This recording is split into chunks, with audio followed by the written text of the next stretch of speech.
श्रद्धालुओं की मौजूदगी में गुरु पूर्णिमा महोत्सव मनाया गया। यहाँ सुबह 8 बजे से विश्व शांति व पूज्य श्री के स्वास्थ्य की कामना करते हुए हवन में शुरुआत हुई।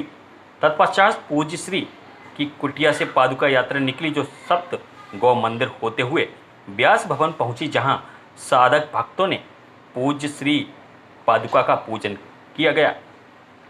आज के दिन गुरु पूजन, गुरु दर्शन मानस पूजन का बड़ा महत्व है। इस अवसर पर साधक पूज्य गुरुदेव का एलईडी पर सत्संग सुनते हुए अपने गुरु की याद में साधकों की आंखों से आंसू तक बह रहे थे। बस सभी प्रार्थना कर रहे थे कि हमारे गुरुदेव हमारे समक्ष जल्दी व्यास पीठ पर पधारें। इसके बाद सभी भक्तों ने अपने गुरुदेव की महाआरती की। गुरु पूर्णिमा के निमित्त आश्रम में सुबह गुरु वंदना के साथ कार्यक्रम का शुभारंभ हुआ।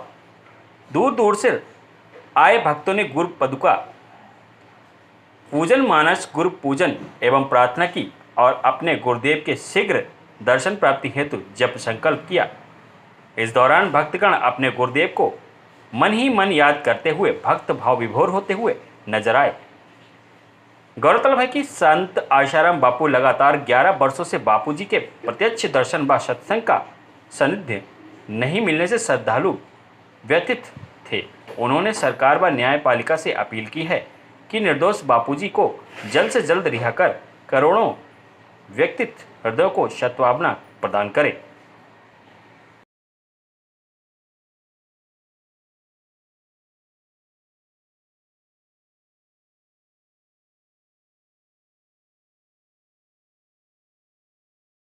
गुरु पूर्णिमा का पावन पर्व है आज। किस प्रकार की सेवा यहाँ पर आश्रम में की जा रही है और किस प्रकार का जो शेड्यूल है तय किया गया है? देखो, गुरु पूर्णिमा के दिन साधक भक्त जो भी है शिष्य लोग गुरुद्वार पर मत्था टेकने, गुरु का पूजन करने, मानस पूजन के लिए आते ही हैं। आज की पूर्णिमा का फल है कि पूरे 12 महीने की पूर्णिमा का फल मिलता है और साथ में नयन साधना और सेवा के लिए संकल्प लिया जाता है आज के दिन, क्योंकि चतुर्मास ज्ञास ही चालू हो रहा है। इसी तात्पर्य में आज सुबह से 6 बजे से भक्तों का तांता लगा हुआ है, जो शाम तक चलता रहेगा।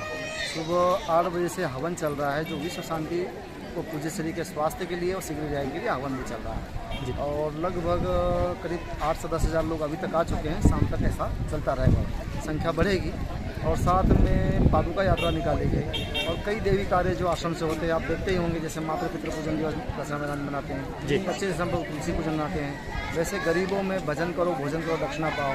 बापूजी की कई गौशाला है जो ऐसी चल रही है। आज बापूजी हमारे बीच नहीं है, उसके बाद भी पब्लिक आप देख रहे हो क्या है। यदि आज बापूजी होते तो कितने समाज को लाभ होता है और आज साधकों को तो नुकसान नहीं, लेकिन समाज को भी बहुत ज़्यादा नुकसान है, संस्कार नहीं मिल पाते। बापूजी का हरियाली के प्रति विशेष प्रेम रहता है हमेशा। आज भी वो जो प्रवचन उनके लोग सुनते हैं, हरियाली को लेकर एक महत्व रहता है। हरियाली को लेकर क्या कहना चाहेंगे? किस प्रकार का आश्रम का संकल्प तो शुरू से रहा, पीपल, नीम और आंवला। आप गुजरात में देखोगे तो नरेंद्र मोदी जी को बापूजी ने प्रेरणा दी थी कि ये चालू करो गुजरात में। तब से वहाँ नर्मदा जी भी गई है और वहाँ की हरियाली और वहाँ का विकास देखो। और वैसे जो बापूजी का आप आश्रम में देख रहे हो, यहाँ हरियाली कोई कमी है नहीं। और जो अभी सरकार प्रकल्प चला रही है, इसके लिए हमारी संस्था तो बड़ी कटिबद्ध है और कई वृक्ष लगा चुके हैं और कई अपने भारत भर में जो आश्रम है वहाँ पर भी इस तरह के कार्य होते ही रहते हैं। आने वाले समय में आध्यात्मिक तौर पर बापू की रिहाई के लिए किस प्रकार के प्रयास किए जा रहे हैं निरंतर आपके द्वारा? देखो, साधक भक्तों की तो यही मांग और सबसे बड़ा दुख भी है और बड़ी आडम्बना भी है कि आज बापूजी हमारे बीच में हयाती काल में नहीं है। जो महापुरुषों को यदि हयाती काल में जेल में रखा गया तो संस्कृति की रक्षा कौन करेगा? आज युवा कहाँ जाएगा? युवा भटक रहा है। इसको यदि सही लाइन और दिशा देगा तो संत ही देंगे। आपका परिचय? मेरा नाम मुकेश है। पूर्णिमा का पावन पर्व है आज किस प्रकार की सेवा की गई है और क्या दिनचर्या रहने वाली है? किस प्रकार के आगे और आयोजन रहेंगे? गुरु पूर्णिमा यानी कि आज के दिन हर शिष्य साधक जो गुरु से उसने पाया है उसके प्रति धन्यवाद, एक आभार प्रदर्शन करने का दिन होता है और दूर दूर से लोग आते हैं। आप लोग देख सकते हैं, इंदौर बस के लोग नहीं हैं, इंदौर के बाहर के भी लोग आए हुए हैं और हर साल का ही ये प्रक्रम है।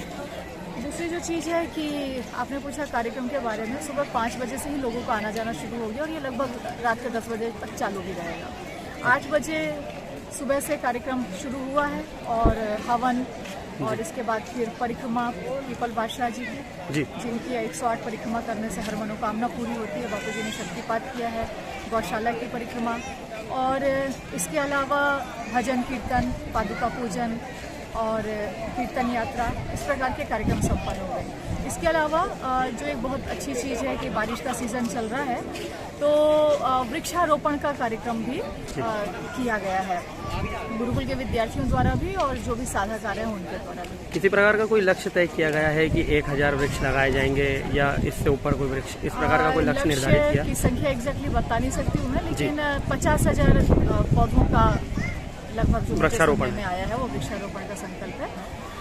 और बापूजी की रिहाई के लिए किस प्रकार के प्रयास किए जा रहे हैं, किस प्रकार की आध्यात्मिक जो तैयारियां हैं वो भी की जा रही हैं, और क्या कहना चाहेंगे? प्रयास जो है, जो लीगल टीम है वो अपने तरीके से लगी हुई है, और पूज्य बापू जी का इतने वर्षों तक जेल मंदिर में रहना ही अपने आप में एक प्रूफ है कि बहुत हाई लेवल की कॉन्स्पिरेसी है। जी। और इस प्रकार के कितने ही आरोप कितने ही लोगों पर लगे, लेकिन वो सिद्ध हुए, वो आज बाहर घूम रहे हैं। और पूज्य बापू जी पर जो आरोप लगे हैं बिल्कुल निराधार है। अगर कोई केस की स्टडी करे तो अपने आप समझ में आ रहा है कि बिल्कुल ही निराधार है। फिर भी बापूजी को किसी भी प्रकार की राहत नहीं, एक दिन की ना पेरोल, ना ही बेल, और ना ही उनके मुताबिक चिकित्सा की सुविधा। तो ये मान के चलिए कि बहुत ही हाई लेवल की कॉन्स्पिरेसी है, क्योंकि मतलब यहाँ पर मानवता या न्याय तो कहीं पर भी नज़र नहीं आता है। रही बात, आपने पूछा कि आध्यात्मिक क्या प्रयास हो रहे हैं, तो जैसा गुरुदेव ने हम लोगों को समझाया है, सिखाया है, हम सब बैठ करके सुबह और शाम का समय निश्चित है जिसमें सभी साधक इकट्ठे होकर के जो जहाँ पर है अपने अपने घर पे ऑनलाइन ही जुड़ जाते हैं और पूज्य बापूजी शीघ्र बाहर आएँ, इस प्रकार का संकल्प करते हैं। गुरुदेव ने हमको सिखाया है कि संकल्पों में बड़ा बल है, तो इसी प्रकार से प्रार्थना और संकल्प यही आध्यात्मिक प्रयास है, और जो बाहरी प्रयास हैं वो अपनी जगह पर हैं, चल ही रहे हैं। आपका परिचय? रश्मि चतुर्वेदी, संत श्री आशाराम जी गुरुकुल इंदौर में प्राचार्य पद पर कार्य करती हूँ।